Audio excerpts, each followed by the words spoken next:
President Trump ordering the U.S. Navy to shoot and kill any boat laying mines in the Strait of Hormuz. የአሜሪካው ፕሬዝዳንት ዶናልድ ትራምፕ በሆርሙዝ ሰርጥ ፈንጂ በሚያጠምዱ የኢራን ጀልባዎች ላይ ጥቃት እንዲፈጸም ማዘዛቸው በሁለቱ ሀገራት መካከል ወደ ሰላም ስምምነት ለመድረስ የሚደረገውን መንገድ ሊያጠበው እንደሚችል ከወዲሁ ተሰግቷል። ትራምፕ በዚህ ረገድ ምንም አይነት ማመንታት ሊኖር አይገባም ካሉ በኋላ አሜሪካ በአሁኑ ወቅት በአካባቢው የፈንጂ ማጽዳት ስራ እያከናወነች መሆኑንም ከመናገር አልሸሸጉም። ኢራናውያን ወደ ስምምነት የማይደርሱ ከሆነ እኔ በወታደራዊ ኃይል ጨርሰዋለሁ። የአሜሪካም ልዩ ኃይሎች በህንድ ውቅያኖስ ላይ የኢራንን ድፍድፍ ነዳጅ በህገወጥ መንገድ ሲያጓጉዝ ነበር ያሉትን ማጀስቲክ ኤክስ የተባለ መርከብ በቁጥጥር ስር ማዋላቸው ተሰምቷል። ይህ እርምጃም የተወሰደው የኢራን አብዮታዊ ዘብ በሰርጡ ላይ 2 የንግድ መርከቦችን በቁጥጥር ስር መዋሉን ተከትሎ ነው። በአካባቢው እየተካሄደ ያለው የባህር ላይ ፍጥጫ በሰርጡ ላይ ከፍተኛ የደህንነት ስጋትም ደቅኗል። ይህ ወታደራዊ ፍጥጫ በዓለም አቀፍ የነዳጅ ዋጋና የንግድ እንቅስቃሴ ላይ ከፍተኛ ተጽዕኖ ሊያሳድር እንደሚችልም ይገመታል። ከዚህ ጋር በተያያዘ አሜሪካም የተኩስ አቁም ስምምነቱ ቢፈርስ በኢራን ላይ የምትወስደው አዲስ ወታደራዊ ጥቃት እያዘጋጀች መሆኗ መሰማቱ ሀገራቱ አሁንም ጦር ለመምዘዝ ጊዜ እየጠበቁ ስለመሆኑ አመላካች ነው። በአሜሪካና በኢራን መካከል በፓኪስታን አማካኝነት የተደረሰው ጊዜያዊ የተኩስ አቁም ስምምነት ተፈጻሚነት አጠራጣሪ በሆነበት በዚህ ወቅት የአሜሪካ መከላከያ ሚኒስቴር ፔንታጎን ስምምነቱ ቢፈርስ በሆርሙዝ ሰርጥ ላይ የሚገኙ የኢራን ወታደራዊ አቅሞችን ኢላማ ያደረገ አዲስ የጥቃት እቅድ እያወጣ መሆኑን መረጃዎች አመላክተዋል። ይህ የፔንታጎን እቅድ አንደኛው በደቡባዊ አረቢያና በኦማን ባህረ ሰላጤ ዙሪያ የሚገኙ የኢራን ወታደራዊ አቅሞችን በዳይናሚክ ታርጌቲንግ ስልት የመምታት ዝግጁነት፣ ሁለተኛው ፈንጂዎችን ለማጥመድ የሚያገለግሉ የኢራን አብዮታዊ ዘብ ፈጣን ጀልባዎችና ተያያዥ የባህር ኃይል ቁሶችን ማውደም፣ ሶስተኛም የኢራን የኃይል ማመንጫዎችን፣ የነዳጅ ማከማቻዎችንና ወሳኝ ወታደራዊ መሪዎችን ኢላማ ማድረግ ናቸው። እነዚህ 3 ወታደራዊ እቅዶች ወደ ተግባር የሚለወጡ ከሆነ የሰላጤው ጦርነት እንደገና ማገርሸቱ አይቀርም። ይህ ደግሞ ሌላ ውጥረት ይፈጥራል። የዓለም የፖለቲካ ኢኮኖሚ ሚዛንም ከዚህ የበለጠ ውስብስብ መሆኑ አይቀርም። ክቡር ፕሬዝዳንት፣ በኢራን ላይ የኒውክሌር ጦር መሳሪያን ይጠቀማሉ? ለምን እጠቀማለሁ? ለምንስ ያን ማድረግ ያስፈልገኛል?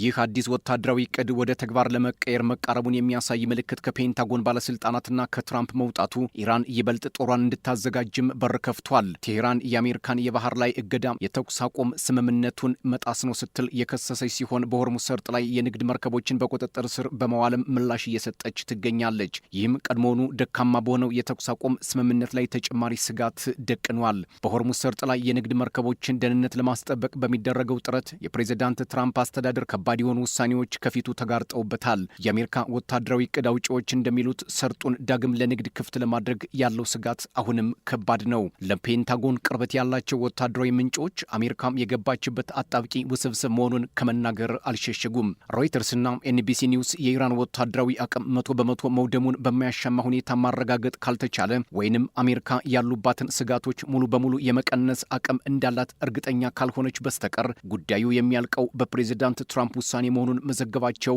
ነገሩ ምን ያህል አዳጋች መሆኑን ያሳያል። ፕሬዝዳንቱ ስጋቱን ተቀብለው መርከቦች በሰርጡ ውስጥ እንዲያልፉ ምን ያህል ፈቃደኛ ናቸው የሚለው ነጥብ ወሳኙም ጉዳይ ነው። አሜሪካ በኢራን ላይ ወታደራዊ እርምጃ ለመውሰድ ብትዘጋጅም የኢራን ፈንጂዎችና ሚሳኤሎች በንግድ መርከቦች ላይ ሊያደርሱ የሚችሉትን አደጋ ሙሉ በሙሉ ማስቀረት ግን አስቸጋሪ ነው። ይህም ፕሬዝዳንቱ መርከቦች እንዲንቀሳቀሱ በሚያዙበት ወቅት ሊመጣ የሚችለውን ሰብአዊና ቁሳዊ ኪሳራ በጸጋ ለመቀበል ዝግጁ መሆን አለመሆናቸውን ጥያቄ ውስጥ ከቶታል። ሌላው ፕሬዝዳንት ትራምፕ ሀገራቸው በኢራን ጦርነት ላይ የኒውክሌር መሳሪያ እንደማትጠቀም መናገራቸው ከዚህ ቀደም በኢራን ላይ አንዳች ግዙፍ ጥቃት አስበው እንደነበር አሳይቶባቸዋል የሚሉ ተንታኞች ተበራክተዋል። ፕሬዝዳንቱ በሰጡት መግለጫ አሜሪካ በዓለም ላይ እጅግ ዘመናዊና ጠንካራ ወታደራዊ አቅም ያላት ቢሆንም የኒውክሌር አማራጭ ግን ከግምት ውስጥ እንደማታስገባ ተናግረዋል። የኢራንን ወታደራዊ አቅም ለመደምሰስ የኒውክሌር መሳሪያ አያስፈልገንም፣ ሌሎች እጅግ ውጤታማ የሆኑ ዘመናዊ መሳሪያዎች አሉን ሲሉም አመላክተዋል። ፕሬዝዳንቱ አጽንኦት የሰጡት አሜሪካ በሆርሙዝ ሰርጥ ላይ የንግድ መርከቦችን እንቅስቃሴ በሚያደናቅፉ የኢራን ወታደራዊ ኢላማዎች ላይ ብቻ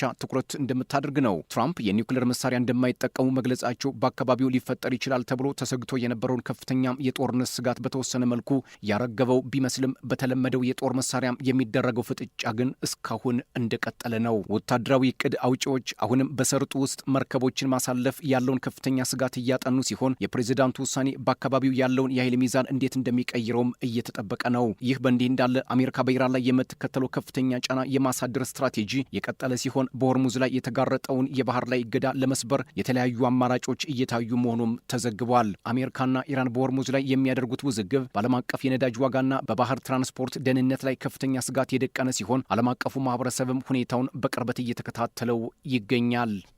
Iran without a nuclear weapon that's going to try and blow up one of our cities or blow up the entire Middle East